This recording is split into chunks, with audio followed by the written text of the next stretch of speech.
Navy SEALs are so played out. The Delta boys are so played out. And look, for good reason. I'm not putting them down. I mean, come on.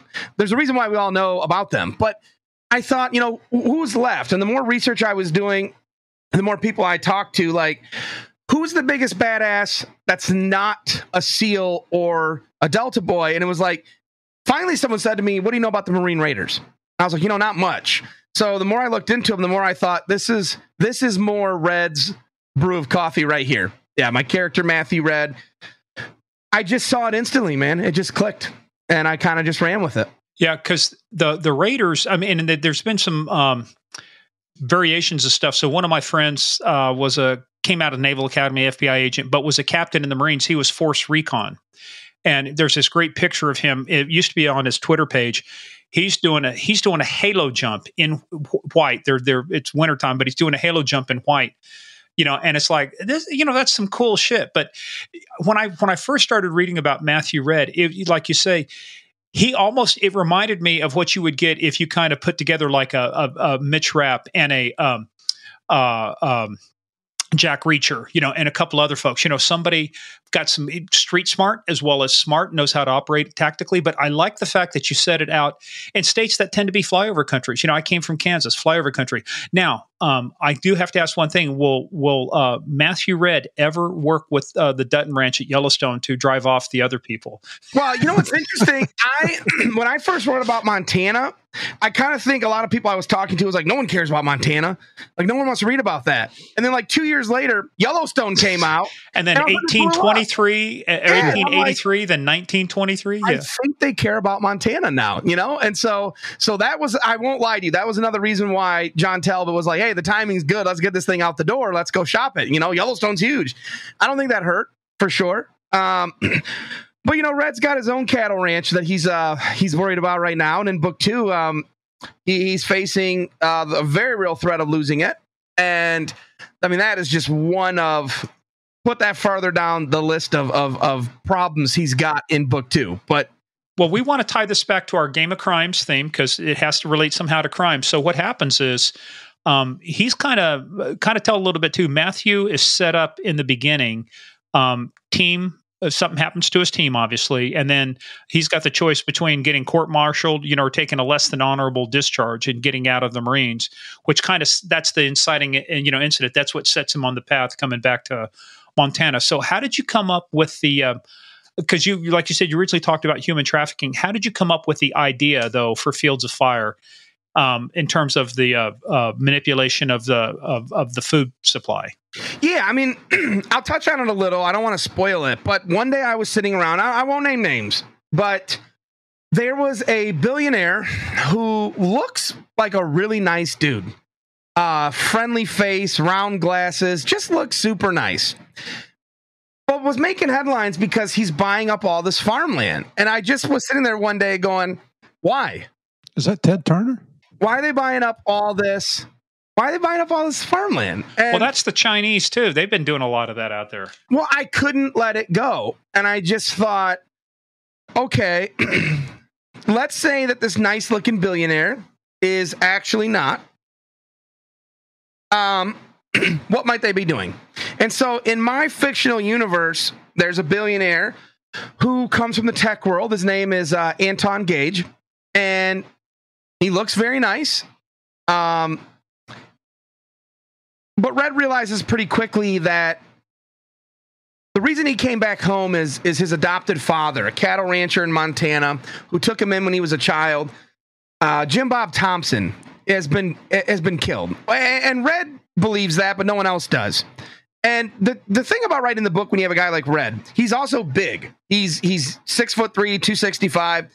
And I did that because I'm a big believer that people like heavyweights. I like MMA, I like boxing, and I appreciate the art. But I think there's a reason why a lot of like the biggest MMA events are heavyweights, because when big guys rumble, there's knockouts. And that's what people like. So I thought, I'm going to make him huge. And then, that becomes a disadvantage when you're trying to blend in. Redd doesn't blend in anywhere. And so he's a door kicker, man. He's a former Marine Raider. comes home. He's sort of lost all direction in his life. He wants to reconnect with his father, his adopted father, and the guy's dead. And what he's not is an investigator. And that frustrates him. He's used to being given a target package and, hey, here you go do your thing, and he can do it. But he's not used to being the guy that has to put together all the intel.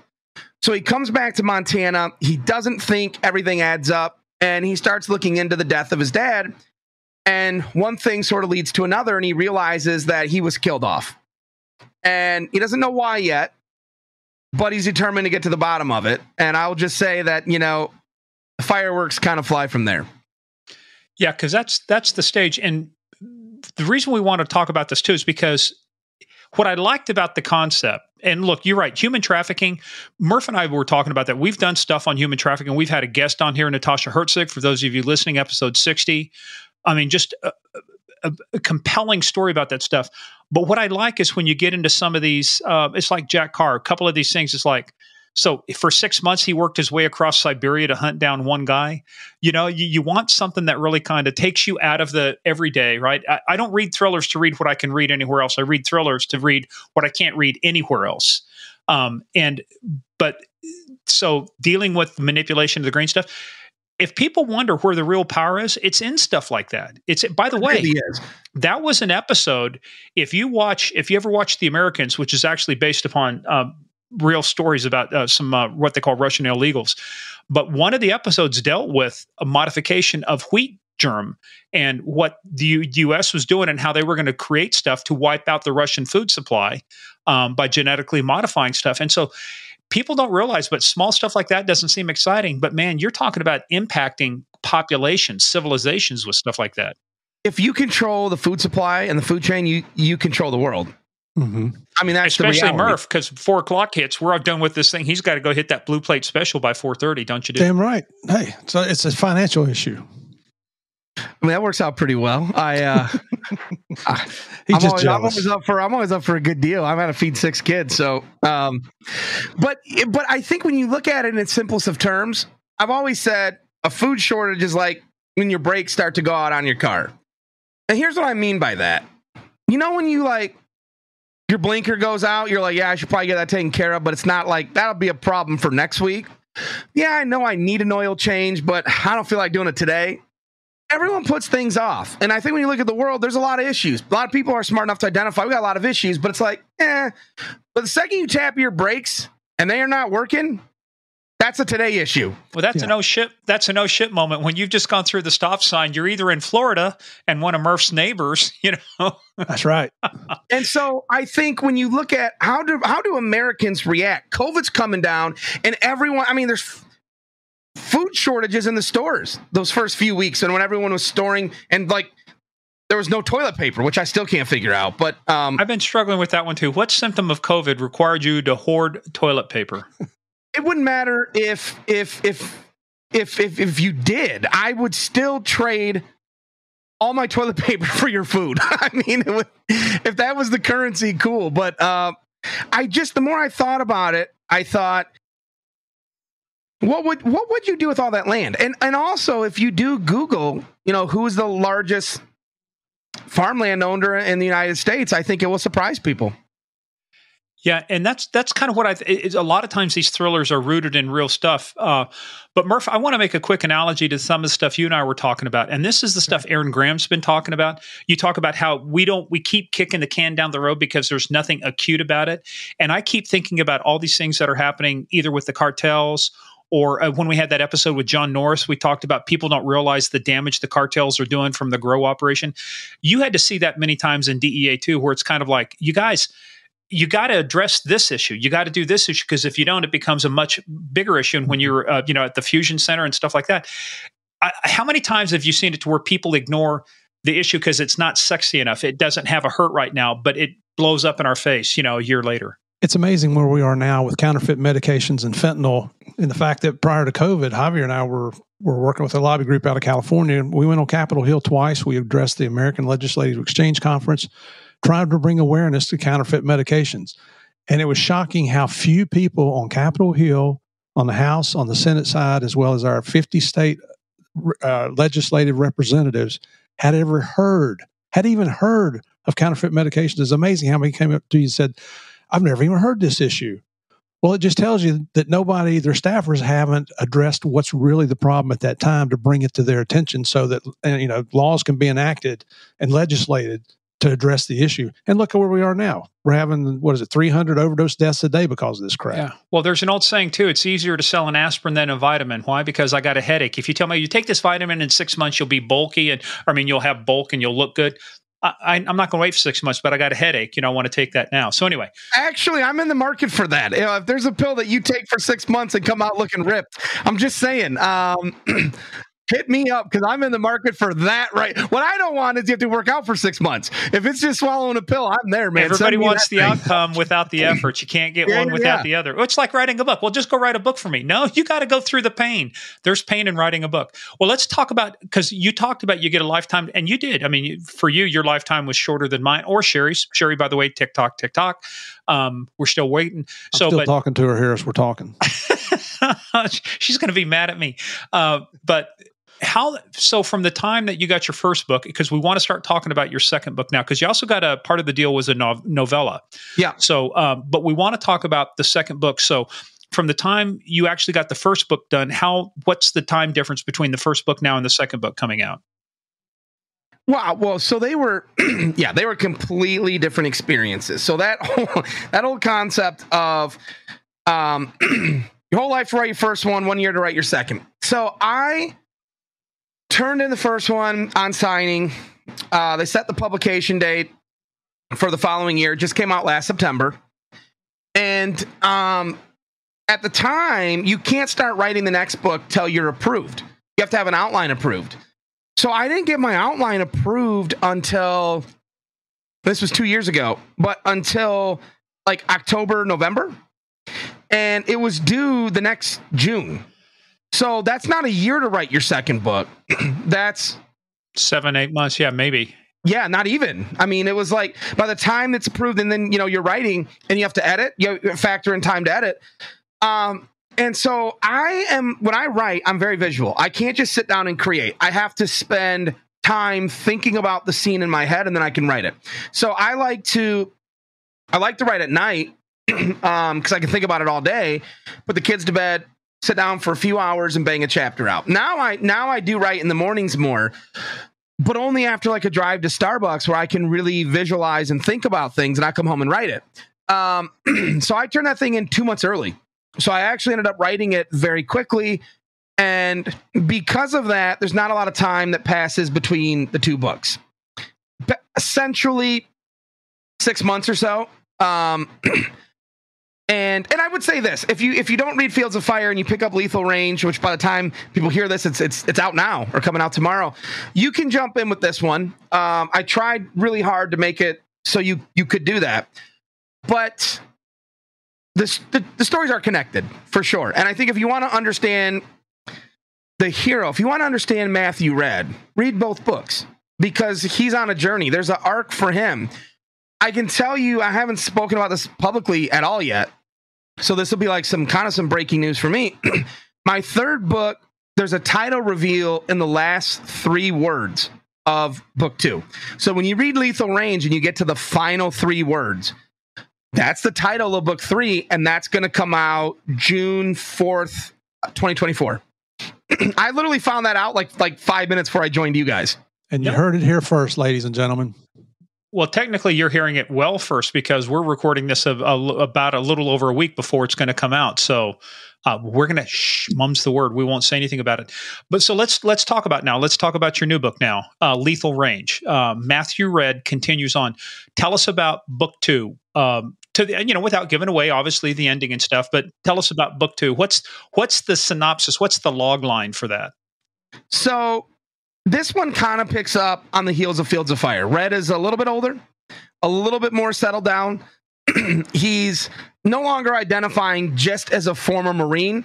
He's starting to see himself a little bit more now as a husband, a father. He's got a kid that he needs to protect. And that really heightens things for him. When you're by yourself and you're the lone wolf and you're in danger, it's just you. But now the enemies that he made in book 1 bring a war right to his front door in book 2. And this time around, he doesn't just have one enemy and one issue. It's everyone he pisses off in book one. The people behind the events of book one are sending people after him now. And as enemies close in around him, Redd realizes he's got nowhere to run and finds himself once again fighting a battle that he really cannot afford to lose, but can't possibly win on his own. There you go, folks. That's why you got to read. You got to read book one, Fields of Fire. You got to pick up that one so you can read book two, Lethal Range. Hey, I mentioned this to Ryan before we started recording just a little bit ago. I looked on Amazon, and you get the first few chapters free. The intro was enough to hook me. I mean, that's what you want. You want the attention grabber at the very beginning, and it's a fantastic attention grabber. I had never heard of your books until Morgan told me about you, and I'm going to be a new fan. Well, thank you, man. I really appreciate that. Well, there's something else you said too, Murph. I think before we started recording about your book, Manhunters, and what Ryan was talking about. What do you guys have in common? Well, I don't know, because his are successful and ours so I don't know. No, actually, our publisher, St. Martin's Press, was able to get some famous writers to endorse our book, and one was Brad Thor. It's right on the cover of our paperback. A gripping insider account of the hunt for Pablo Escobar. Brilliant, bold, and no holds barred. This is an impeccable true crime story. So thank you, Brad Thor. Yeah, and so that's again it's a big one, man. I don't even have a blurb for my books from Brad. He's endorsed me as a book spy and stuff like that, but that's a big one. Wow! Now I'm impressed. I know, you got me beat. Holy cow! Yeah, but you got an endorsement though from Jack Carr, though. That's true. Yeah. Yeah. So don't sell yourself short, man. You're getting the good stuff. So yeah, I think you're doing quite a bit better. Yeah. Well, I appreciate it. No, I've been really lucky, man. A lot of people that I didn't want anyone to give me a blurb or endorse it because we were friends. So I really sent the books out. I wanted people to read it, and I had to sweat it, just like any other author. And I will say it's a lot easier being a book spy and doing the reviewing than it is sending your book out and being vulnerable and waiting. And I think everyone, because we're friendly, like somehow took advantage of the situation. So I won't name names, but like I would send out my book, Fields of Fire, and I'd be like, hey, if you like it, would you mind sending me a blurb? And I'd get back like, hey, buddy, just finished the book. Here's a blurb. Ryan Steck's Fields of Fire is pretty okay, not great, semi-decent. Don't buy it. Get it from the library. And I was like, oh my gosh. And then like 2 seconds later, I'd get like another email to be like, ha, ha, ha, ha, ha. Just kidding, pal. Great job. Love the book. Here's the real blurb. And everyone did that to me. And you would think that like at a certain point, you would think you're ready for that. But no, I'm probably the only person that really understood why Charlie Brown kept going to kick that football and doesn't think Lucy will pull it back again. Because it kept happening. It was nonstop. They all gave me a hard time. So, well, that means they like you. Well, it was my hazing as a debut author with Now, this year, nobody did that. We just got a lot of support. Don Winslow just blurbed it. TJ Newman, James Rollins, Larry Loftus. And it's out with some other real heavy hitters. And thankfully, no one's tried to pull one over on me just yet. So I think my heart rate, blood pressure really appreciate that. But I'm getting excited to see what readers think. Well, let me tell you, the way they're going to set you up is they're going to send you a blurb that says, okay, here's the blurb. And it's going to be glowing and reviewing. And then they're going to come back with a second email that says, no, just kidding. This book sucked. I hated it. This is the one you I used the first one. I would just pretend I didn't see the second email. So what second email? Yeah. What email? Hey, now the other thing too, you have a novella coming out. So for those folks who aren't in the know, by the way, believe it or not, Stephen King, you think for as big a book as he writes, that he's written some novellas, like I think Heart in Atlantis was one of them that was turned into movies and stuff. So what's a novella and what's yours going to be on? So a novella is like usually one of two things. You're going through part of it right now. If a book is bloated and you got to cut some out, an author might go, hey, let's just put this out as a novella. I really like these words. I like these chapters. The other one, and this is more me, it's an author who has a good idea but is too afraid to commit to a full-length book on it. That's as honest as I can be, okay? So I don't think my publisher would love that description, but it's true. A big part of my books is a theme of family because it's what I know. And I think if you read that, you'll see that arc with Matty Redd. So I found it ironic that in Fields of Fire, I was hearing from people all the time, hey, my favorite character is Jim Bob Thompson. Well, he's dead. You never really see him. He's the reason Redd comes back to Montana. So I obviously wanted his presence to loom large in the book, and I'm thankful that was the takeaway, maybe. But I thought, man, I really would love to show this guy alive, you know? And I also would love to show him interacting with Matty Redd. So I thought about writing a flashback story. And then one day it kind of hit me that, you know what's the most interesting story? How does he become Matty Redd? How does he become the hardened, battle-tested warrior that you see in Fields of Fire? He went off to boot camp as an 18-year-old kid like anybody else. What happens to really forge you into the weapon, that badass that you are later? And I wanted to explore that. I had an idea, and I thought, okay, it's a prequel, but I don't want to write a whole prequel novel this early in my career. I don't want to have 2 books and then go back to that felt weird. So I thought, all right.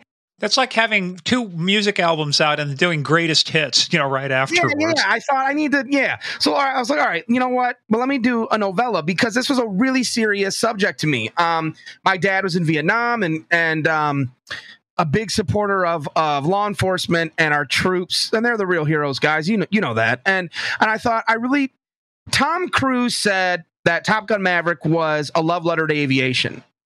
I wanted to write a love letter to the troops, but I knew that this was going to be heavy. I knew it was going to be raw, and there was only one way to do it. And it's not necessarily what I would consider like entertaining, like a popcorn flick. This is a raw look at what an 18-year-old kid goes through when he decides, I'm going to be a Marine, and then faces live combat, experiences death on the battlefield, experiences what it's like to take the life of another man. I wanted to really put all that in there. And so it's called Redd Christmas. So my hero's name is Matty Redd, R-E-D-D. So it's called Redd, R-E-D-D Christmas. It comes out this November. It'll be an ebook exclusive. So you can watch for that. They're in cover production right now. I'm supposed to see some mock-ups pretty soon, and I'm getting excited. It was the hardest thing I've ever written. So it's a prequel to Fields of Fire. It's about 30,000 words, which that's actually a big novella. I mean, that's a third of a novel. So you get your money's worth, but it's a raw inside look. And I leaned heavily on friends and contacts that had served, because I wanted to get this right. I wanted to show the real vulnerable side of a soldier. It's not all hoorah and high fives when you're in war. These kids get scared and they don't know what's next, and they're human. And I wanted to show that. And I wanted to, write a love letter to our brave men and women who save the day and answer every call, and they protect us so that I can go write books, And so that's what Redd Christmas is. It will further expand on why Redd is the way he is and why he is who he is. But it does it stands on its own. You can read it whether you read any of the books or not. And the title is for a very specific reason. You won't know till you read it, but I promise if you check it out, the title will make a lot of sense. It's very notable that you took the effort to show the realism of that, because those are our heroes. They are my heroes, man. I really mean that. I was calling author friends who had served, and I don't want to give anything away, but I was like, hey, I want to get this right, Do men cry after like war, like your first time? So one of my buddies, Joshua Hood, who's an author, and I worked with him before, and I are really good friends. I remember, he was 82nd Airborne, and he said to me, I remember my first time going into battle. I was like, what's going to happen? My heart was beating so fast. I was like, am I going to have a heart attack? Am I going to pass out? Am I even going to make it? And then the doors open and you jump out and, you just start reacting. Yeah, the time for thinking is over. It's time to start doing. Training kicks in, and you find out what you're made of. And I thought, so you think this is like real and authentic? He goes, yeah, dude. Watch the opening to Saving Private Ryan. Look how scared those guys were. All of those 18 and 19-year-olds that are Normandy, and that's what Redd is. He's an 18-year-old kid. He's a Marine, and boot camp is one thing. Live rounds with on no notice at all. Hey, someone's pinned, we're going to pull him out. And that's sort of the jumping off point that gets his unit mobilized. But it gets real quick. And it was very heavy to write. Writing is normally really enjoyable for me. I struggled. I wanted to get it right. And it was so overwhelming at times when I was writing it that I would literally stop and I just felt like I was going to weep, because the more you talk to people, people who've been there, people who've been in these situations, the more you talk to people who loved ones that never came back from these situations, I just felt this overwhelming desire that, like, okay, if you're going to do this, you better do it and you better do it right. And I felt the pressure of that. And I took it really serious. It was by far the hardest thing I've ever written.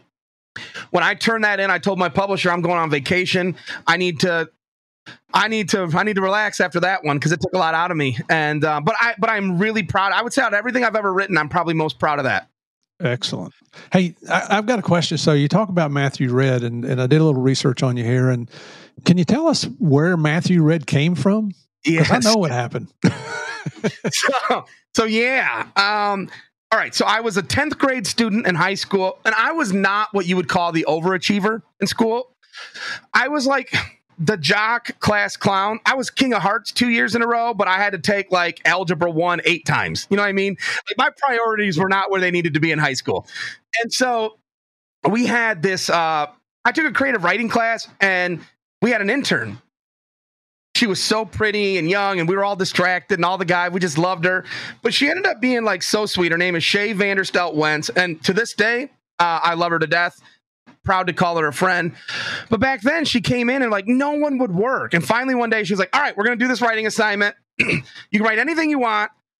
You can swear, violence. I don't care. Just go home, write it and bring it back. So I just remember when like you're 15 and you just got the green light to swear and write violence. I was like, man, I'm all in. That's probably the one assignment I ever took serious. I went home and all my friends are just writing, like all this BS nonsense. And I'm like, hey, well, just leave me alone. I'm trying to really focus.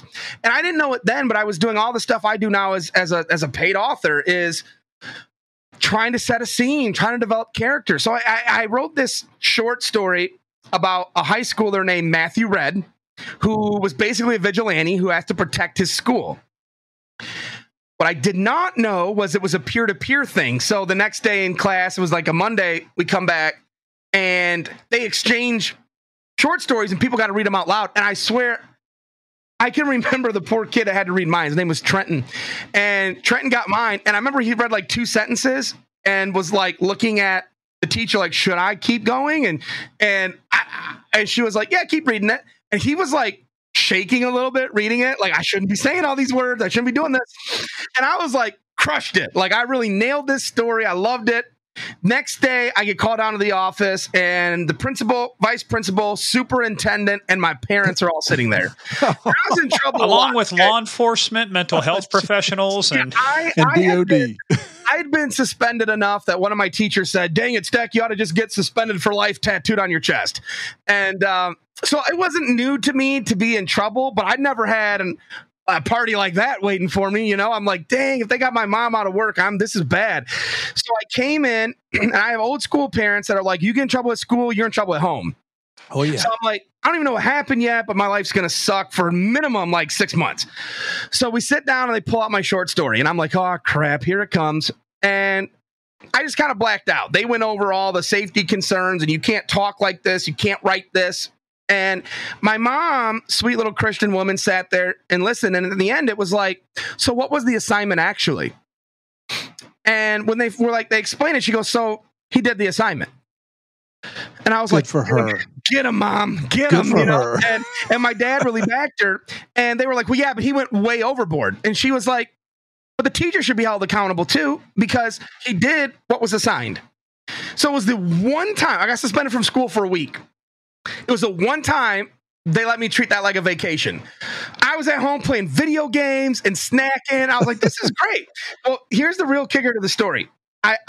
You get married, have kids, you have a new perspective on life. And when I started to really think I might write a book, I thought, who's the main character?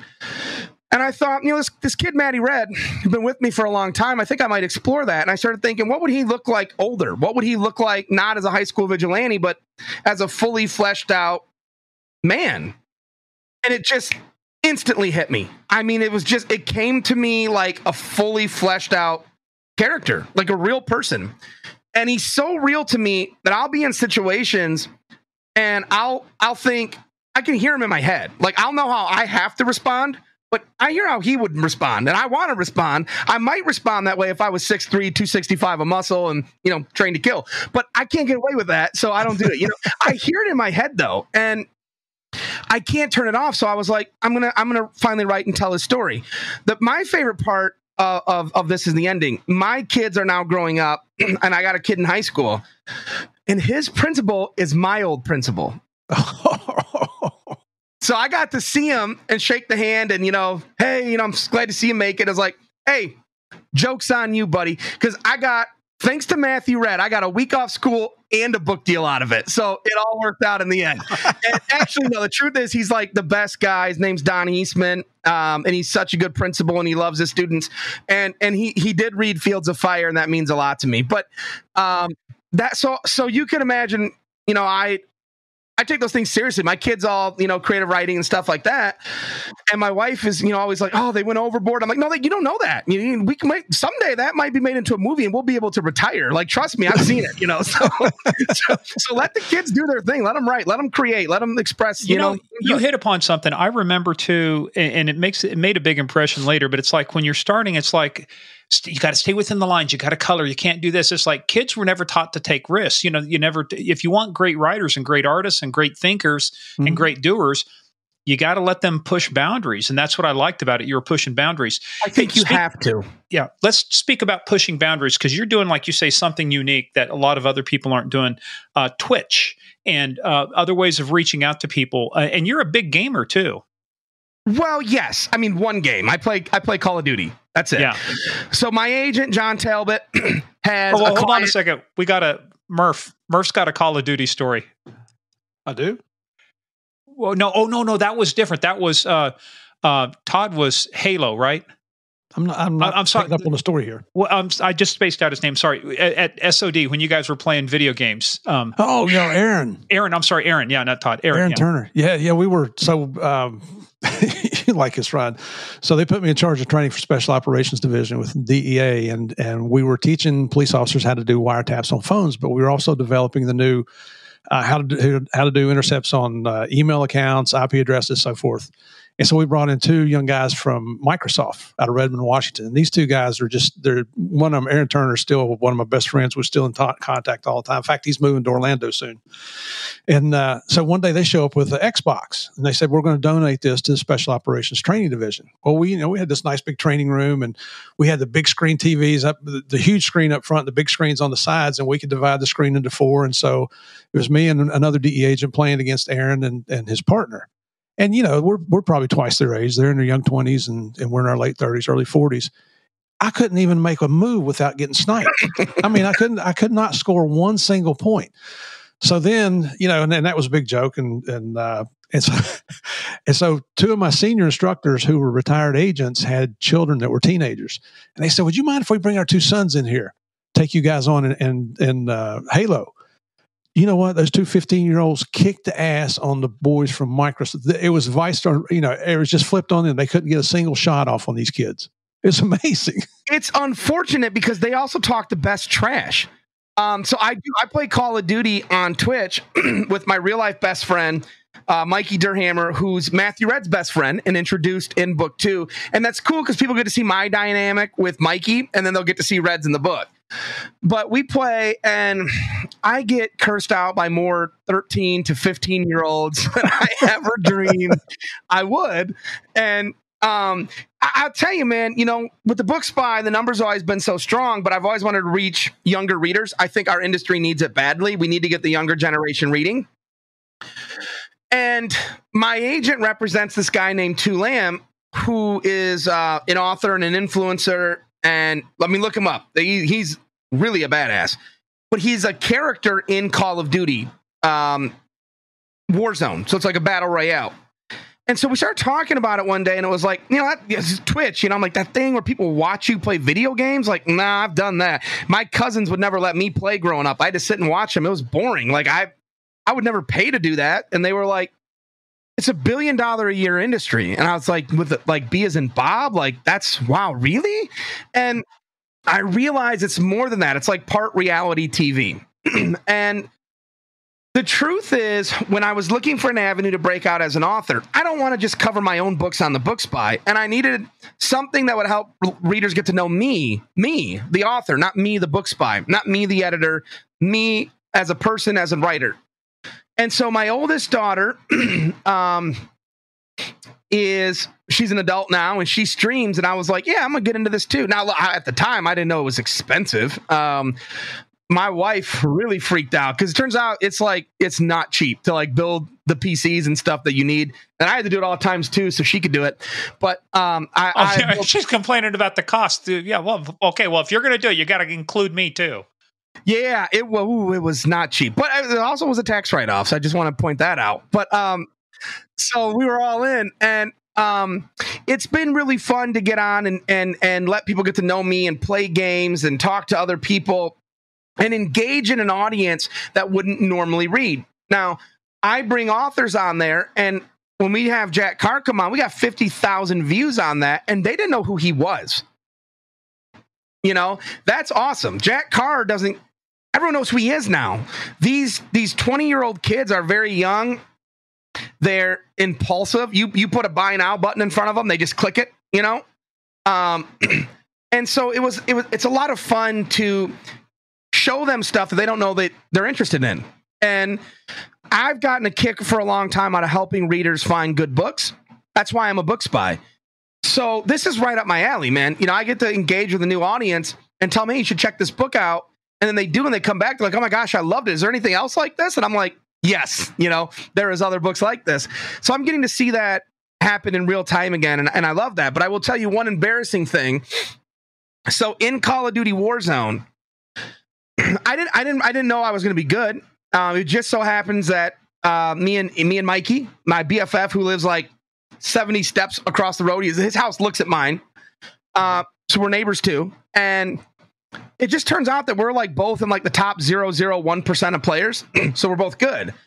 I snipe. That's my thing. I'm a really good sniper in that game. So we have Jack Carr come on the Twitch channel, and he's talking, and he goes, yeah, well, you know, I was a sniper in the SEAL teams. And I go, oh, hey, me too. That's what I do. I snipe too. And he's like, you mean in the video game? And I'm like, yeah. And he goes, yeah, that's the same. That's the same. And I was like, instantly felt like the world's biggest idiot. You know, I was like, oh, I can't believe I said I'm a SEAL too. I'm a SEAL too. I was like, dang, Ryan, that was one that needed to stay inside. I could not, but he was a good sport, so he laughed. And I was so embarrassed that I said that. Hey, are you familiar with the character Mara? Oh, yeah. Alex Zedra. I know Alex. Yeah, we got to meet her at the SHOT Show this year out in Las Vegas. I didn't really know what a social media influencer was till I met her. I know her. She is great. And I've got a huge like signed picture from her that says "Good luck with Fields of Fire" on my wall. Nice. Right. What a very nice young lady to talk to. She is.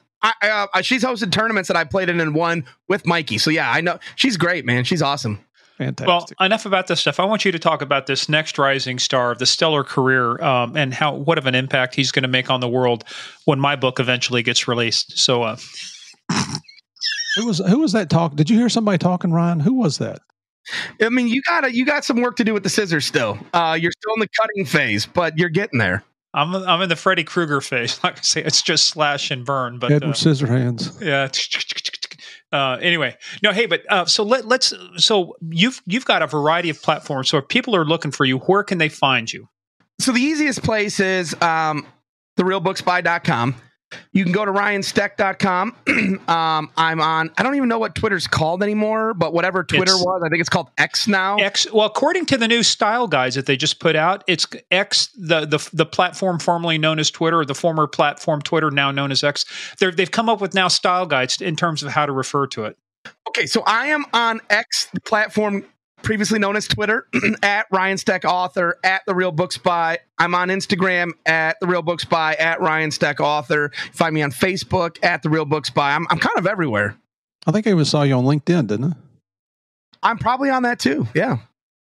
If you can't find him, you're not trying hard enough. And your Twitch channel, give us your Twitch channel again. Twitch is twitch.com/Ryan_Steck. I'm also on Publishers Marketplace. If you're in fiction and you're looking for an editor or someone to talk to for help, I'm on that as well. I'm everywhere. Nice, man. And so as this is coming out, we talked about just give us your last blurb too for Lethal Range. So Lethal Range comes out when? Where can they find it? Give us an idea. It comes out August 8th. And it's available in hardcover, ebook, audiobook, trade paperback at launch. You can get it on Amazon, Barnes & Nobles, pretty much anywhere books are sold. I think you did you do an audiobook for that one? Yeah. Yep. There's audiobooks for Fields of Fire and for Lethal Range. And did you do the reading? Who did the reading? I don't do it. No. Oh, no. I am not that cool. No, they hired a professional for that for sure. Cool. Well, see, that's what can happen. And so you've got 2 books out, or a second book coming out, a novella coming out. Is there a potential? Is there an opportunity because of all the connections you have? Is there an opportunity we may see a series about Matthew Redd on the big screen, the media somewhere else? So in Hollywood, I'm with WME. It's no secret I wrote this role pretty much specifically for Jason Momoa. And we've had some good dialogue with some of his people. Then the writer strikes happen, and now the actors are striking. So I don't know when that will pick up or not, but I remain really hopeful. I would love to see it one day. Some people said movie. I personally like the streaming idea, where you get 10 episodes for each book. I really like that, but I would be open to either for sure. And that would be a dream come true. So I hope so. Of course, Jason Momoa, he's just eye candy. You're just trying to draw in the women. I mean, come on, be transparent. Well, who tells you what movie to go watch? Your wife. Oh, for sure. I mean, you want to know? I'll tell you a really funny story. Okay, this is quick, but it's hilarious. So Jason was in Game of Thrones, and he plays Drogo. So he's got like a lot of mascara on, and he's terrifying looking. And I remember there's like a scene where he's spooning with Khaleesi, and I just said out loud for no reason at all. It's so embarrassing. I said, man, I can't imagine like being a woman and looking back and seeing that in the morning. I'd be terrified. And my wife, without missing a beat, goes, not me. I was like, dang, okay, I didn't know. All right. And if I look back in the morning and I saw that personally, I'd be terrified. Either that or I'm in prison. I don't know which one. I'm telling you, man, he can look menacing, but he's also got so much range, and I'm a big fan of his. And a lot of people say to me, how much of you is Matthew Redd? And I say, my wife probably wishes I looked like Matty Redd. But no, like I said earlier, he's me if I was 6'3.5" and looked like he does. Yeah. Well, nice. Can people go somewhere and get autographed copies of your books? Yes. So if you go to Baker Bookhouse, they're in Grand Rapids, Michigan, pretty close to me. Any book you buy from them, just go online, Baker Bookhouse, and if it's one of my books and you buy it, it will come to you signed by me. They might not say it on their website, but I sign every single thing going out their door. And you can even call them, by the way. You can look them up, call them. If you want one personalized, you can tell them, hey, I want to buy a book from Ryan Steck, but I wanted to say this. They'll write it down, and I'll run up there and sign it, and they'll get it out, and they ship like worldwide. There you go. All right. So remember, folks, go to therealbookspy.com. It got all of his stuff on there too. Make sure, first of all, you got to pick up Fields of Fire if you want to make Lethal Range really work. You can now get Lethal Range, but I encourage you guys to get Fields of Fire because I own that one, and I will own Lethal Range when it comes out. And you got to read this stuff. And guys, thanks for allowing us to take this too, because this is kind of a point of personal privilege, as they say, in Congress and stuff. I told Murph, I said, hey, look, I know Ryan, he's working with me on my book, but I wanted to talk about this. And so we kind of went off a little bit, but it's all tied into crime. It's all tied into our theme around Game of Crimes. And the thing is, too, is that a lot of these thrillers that you help the guys write and the ladies write, like a Sherry, and get this stuff out there, a lot of these books also portray law enforcement, military in the real life. It's not an easy job. It's a tough thing, what they go through. And a book allows you to, like you say, build that story out. In a movie, you got 2 hours, maybe 100 minutes, 100, whatever. You got a certain amount of time. But a book, you can really get immersed in the book. You can really tell the story. That's what Boyd Holbrook said about the series. In a series, you can actually draw it out over time and get really in depth. And so that's what I love what you're doing for this genre. One of our buddies, like I said, Patrick O'Donnell's been working with people who want to write crime novels and stuff. So if you're listening out there, Patrick O'Donnell, and you've got folks out there, you should really send them over to therealbookspy.com and ryansteck.com and find out what's going on. Absolutely. It's been an honor to have you on here, Ryan. Thank you. I'm glad we had the opportunity to meet, and keep up the great work. I love the fact that you're helping Sherry. I love her like a sister, and I've already told her what minute to look for in the episode. So, nah, man, I love Sherry. Thank you though for having me on, guys. I sure appreciate it. Yeah, Sherry, TikTok, TikTok. Okay. I sent her that message too, and she sent me back the finger. Yeah. I'm sure I got that. I get the finger all the time. All right. So, hey, well, guys, Ryan, again, it's for me personally too. It's great to work with you because I've learned a lot, and I'm close. We're going to get this first one done, and I will get this second one out the door. And one of these days, you'll be interviewing me on your podcast about my New York Times #1 best-selling that has been turned into a. By the way, I remember what you said about WME and that conversation you and I had. So I'm incentivized. So say no more. Say no more. We won't say any more. So you guys don't go anywhere. Hold on for a minute. Everybody else, stay tuned for the debrief.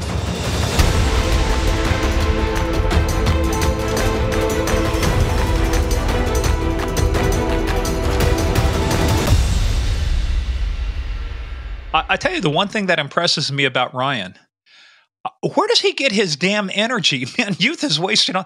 I'm sitting here going, he's right. I mean, he's got 6 kids, and I follow him. We're friends on Facebook. We follow each other. And watching his activities he does with his kids, what he does with his wife, he's maintains a good, healthy family life. But he's slowed down a little bit. But the dude has got so much energy. He's on Twitch. He's on Twitter. He's doing this. He's doing that. I mean, moving target's harder to hit, man. But he is just all over the place. And plus, it's contagious. As we were talking to him, I mean, you feel yourself starting to get amped up, and I'm sure you folks did too, listening to him on the interview just now. But man, he's had a very successful career, which I'd never heard of. He's a media influencer on Amazon. Yeah, he is. Yeah, and the New York Times and other people, I mean, they basically refer to him, man, this is the dude. If you want to know about thrillers, this is the guy. People have come, I mean, all the big names. When you look at Jack Carr, so Jack Carr now has written his, series of 6 books. Now the first one was turned into an Amazon, the Terminal List. So that was turned into an Amazon series. That was his first book. You read all the acknowledgments. Not only did he work with him on that, but Jack Carr in every book acknowledges Ryan Steck and what he's done for the thriller genre. And Ryan has been behind a lot of books that have made it to TV. Yeah, and I just found the official term. He's been named an online influencer by Amazon, and he's a regular columnist at Crime Read. So, he's got a solid background.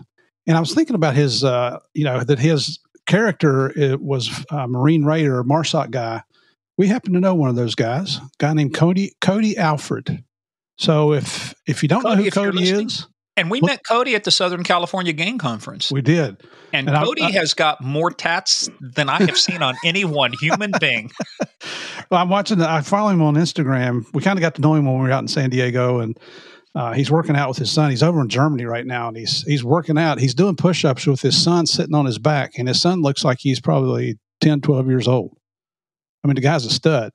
But if that's something that you guys will be interested in hearing, let us know, and we'll reach out to Cody and get him on the show. He's a very, very personable guy, but you need to read about him. Oh, because I think he has the most confirmed sniper kills of anybody in the Marine Corps. Yeah, and if we need to, we'll get John Bernthal to send him another finger selfie. Say, get your ass on our podcast. I got a picture of Cody. We're good. We're good. I mean, we're bros. We've been friends now for a good 3-4 weeks. Yeah, that's right, man. We bonded over beers and not you, but us. So anyway, yeah. But hey, guys, we hope you like that, and thanks for kind of taking a divergent path. This was kind of a. He's done a lot of stuff for me, and I wanted to do him a solid. But you got to go. Go to his site. Go to Amazon. Make sure you get Lethal Range, the latest Matty Redd thriller. Download it. Support these folks that are trying to keep us reading books. See, that's the other thing, Murph, for me. It's about reading books. Our guest that is coming up, we've got her book, and I gave away a little. I'm only going to give away a little bit. Her book. Yeah. But these things. The difference between this and a movie is like 2 hours. With a book, like Ryan said, you can get into the characters, you can dig in, you can have fun with the plot. It's taking you to a whole nother world. Think about this: Lord of the Rings, Game of Thrones, all of those things started off as novels. Mm-hmm. And look at them now. And that's why Lord of the Rings, and Game of Thrones, you couldn't do those movies in 90 minutes. And that's why Game of Thrones was a huge series, over time. It was a Song of Fire and Ice, George R.R. Martin, and then J.R. Tolkien, you do that stuff. So, I mean, I just love this too, because I think we've got to get back to doing more reading, expand the mind, and not just watching 30-second clips on TikTok, which I don't watch anyway, or, anyway. Yeah, just read and I never thought I'd say this, but I actually love reading. And here in the 2 years we've had Game of Crimes going, I think I read more in the last 2 years than I did all 80 years I was in college. I'm glad you said that, Murph, because I thought third grade was the hardest 8 years in your life, but apparently it was college. I was on the 12-year plan. I was on the 12-year, yeah.